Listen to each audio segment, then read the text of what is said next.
how did a teenage country singer from Pennsylvania become one of the richest entertainers on the planet? Taylor Swift isn't just topping charts. She's rewriting the financial playbook for artists around the world. But here's the twist. While other celebrities built billion-dollar empires through makeup lines or clothing brands, Taylor did it almost entirely through her music.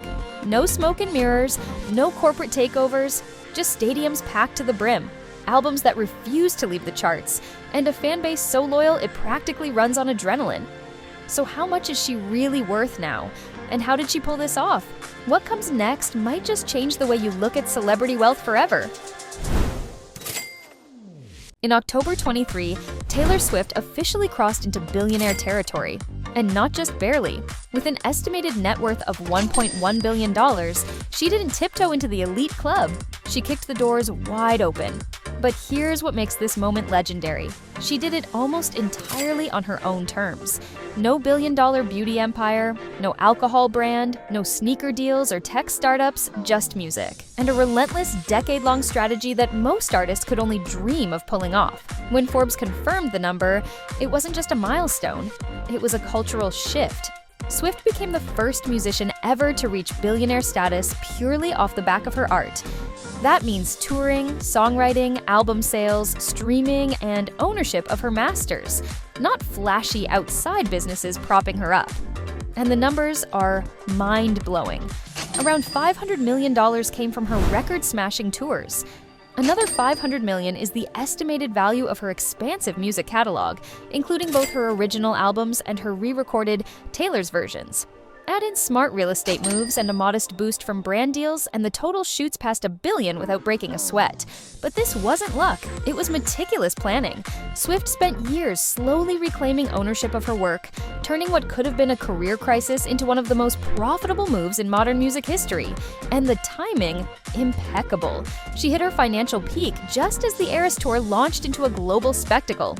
So, while other celebrities needed boardrooms and investors to build their fortunes, Taylor Swift stayed in the studio, on the stage, and most importantly, in complete control. And if you think that's impressive, just wait until you see what the Eras Tour alone brought in. Nobody could have predicted just how massive the Eras Tour would become. What started as a nostalgic celebration of her career turned into a full-blown global economic event. By the time the final numbers rolled in, the Eras Tour had raked in over $1 billion, officially becoming the highest-grossing tour in music history. That's not just big, that's historic. She sold out stadiums in minutes, added extra shows in city after city, and had fans traveling across continents just to experience it firsthand. The demand was so overwhelming that Ticketmaster literally crashed and sparked a government investigation. Taylor Swift had broken the internet and triggered a political response just by announcing a tour. But here's where it gets wild. The Eras Tour wasn't just making Swift rich, it was boosting local economies. Hotels, restaurants, ride shares, and airlines saw spikes every time she came to town. Economists dubbed it the Taylor Swift effect, and some cities even declared her concert nights as unofficial holidays. People weren't just attending a show, they were planning entire vacations around it. And for Swift, this was more than a paycheck. With each show pulling in millions and merch sales hitting astronomical highs, she was earning more per night than most artists make in a year. Even more impressive, she shared the wealth. Dancers, truck drivers, tech crews, everyone on her team got massive bonuses. Some drivers were handed $100,000 checks. Just for comparison, that's more than the median US salary. As a tip. But the Eras Tour was just one piece of the puzzle. The real empire is built on what she's been quietly taking back for years. While the stadium lights were shining and the Eras Tour was dominating headlines, Taylor Swift was busy pulling off something even more calculated and far more personal. She wasn't just performing hits, she was reclaiming her life's work.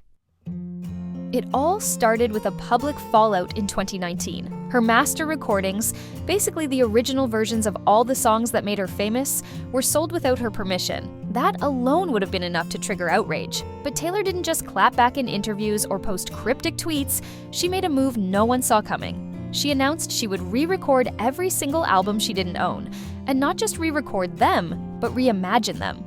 At first, critics were skeptical. Re-recording old music? Who would listen to that when the originals were still available? But Swift knew better than anyone. This was about control, narrative, and ownership. 3 things she's fought for her entire career. And it worked. The re-releases of the Taylor versions of Fearless and Red absolutely exploded. Not only did they chart higher than the originals, but fans deliberately boycotted the old versions, choosing instead to stream the new versions as a show of loyalty. It wasn't just nostalgia, it was activism, Taylor style. From a financial angle, genius. Each re-recorded album gave her full ownership and 100% of the royalties. That means every time a Taylor version of a song is streamed, used in a TikTok, licensed for a film, or blasted at a wedding, the profit goes directly to her. No middlemen, no executive cuts, just pure Taylor Swift revenue.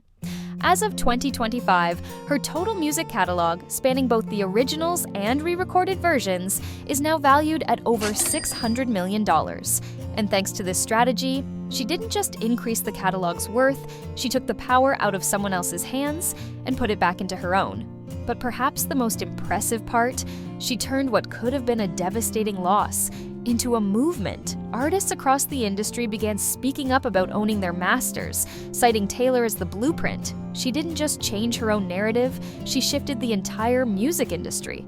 And while the spotlight often stays on her music, there's another side to Taylor's empire that fans rarely see. Behind the scenes, she's been stacking wealth in ways that have nothing to do with historical world tours or Grammy-winning award speeches. Taylor Swift might be known for her songwriting, but behind the music is a financial mastermind who's been quietly stacking income in every direction. Whilst touring and music sales get all the attention, the real reason her net worth soared past $1 billion is that she built a money machine that never stops running. Let's start with streaming. In 2024 alone, Swift was the most streamed artist on Spotify, pulling in over 26 billion streams. That's not a typo, billion with a B. And with each stream worth a fraction of a penny, you'd think it wouldn't add up. But for Swift, it adds up to tens of millions annually, just from passive streaming revenue. She's literally making money in her sleep. Then there's merchandise. If you've been to a Taylor Swift concert, or even tried, you already know the merch lines are wild. We're talking limited edition hoodies, signed vinyls, themed jewelry, and even era-specific candles. During the Eras tour, fans were dropping hundreds of dollars per person at the merch stands. And with most of the production handled in-house, that's nearly pure profit. But the part of her fortune that rarely makes headlines is real estate. Swift owns a carefully curated portfolio of homes worth an estimated $125 million. We're talking an $18 million Manhattan townhouse, a sprawling $30 million Beverly Hills estate, and a coastal Rhode Island mansion where she famously hosts her celeb-packed 4th of July parties. Each property isn't just a flex, it's a long-term asset that grows in value while doubling as a place for privacy, content shoots, or high-end songwriting retreats. She's also earned millions from brand deals and partnerships, but what's unusual is how selective she's been. Unlike most celebrities who say yes to anything with a paycheck, Swift's endorsements are rare, intentional, and high-paying.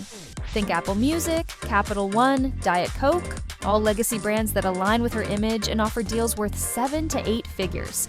She doesn't overexpose her name. She builds mystique, which ironically makes her even more valuable to brands.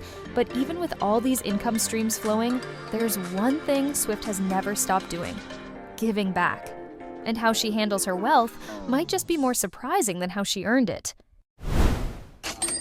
You might expect someone worth over $1 billion to just throw money around, but Taylor Swift does it differently. She's not just writing checks for publicity, she's been quietly giving away millions, often with zero fanfare. And her generosity runs so deep, it's become part of the reason her empire feels different. Let's start with the Eras tour. While she was pulling in hundreds of millions from sold-out shows, Taylor did something that shocked the entertainment world. She handed out a total of $55 million in bonuses to the crew behind the scenes. That includes $100,000 tips to each of her truck drivers. Yes, each one. For comparison, that's more than what most Americans make in a year for driving trucks on top of a paycheck. And that wasn't a one-time flex. By the end of the tour, insiders estimated she had distributed $197 million in total bonuses to performers, sound engineers, dancers, lighting teams, and every essential member of the crew. Not for headlines, not for clout, but because she believes loyalty deserves more than just a thank you. But her generosity goes far beyond her inner circle. When Hurricane Ian devastated parts of Florida in 2022, Swift quietly donated $5 million to Feeding America to support disaster relief. No Instagram post, no press release, just money moving fast to the people who needed it. And this is a pattern for Taylor.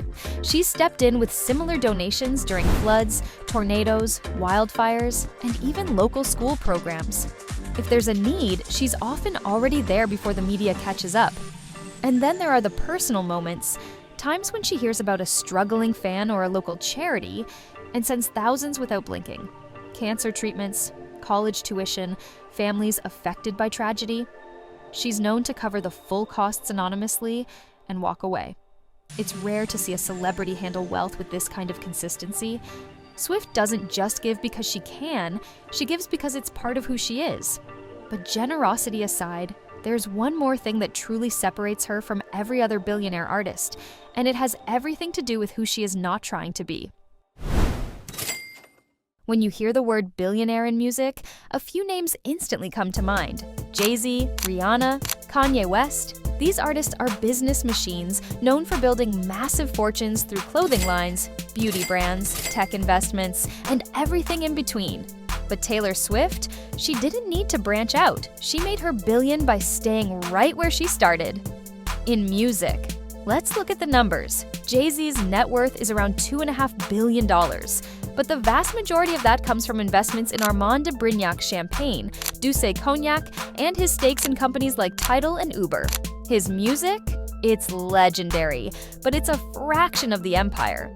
Rihanna is worth a similar amount, but nearly $1.4 billion of her fortune comes from Fenty Beauty, her cosmetics line co-owned with LVMH. Her last album dropped in 2016.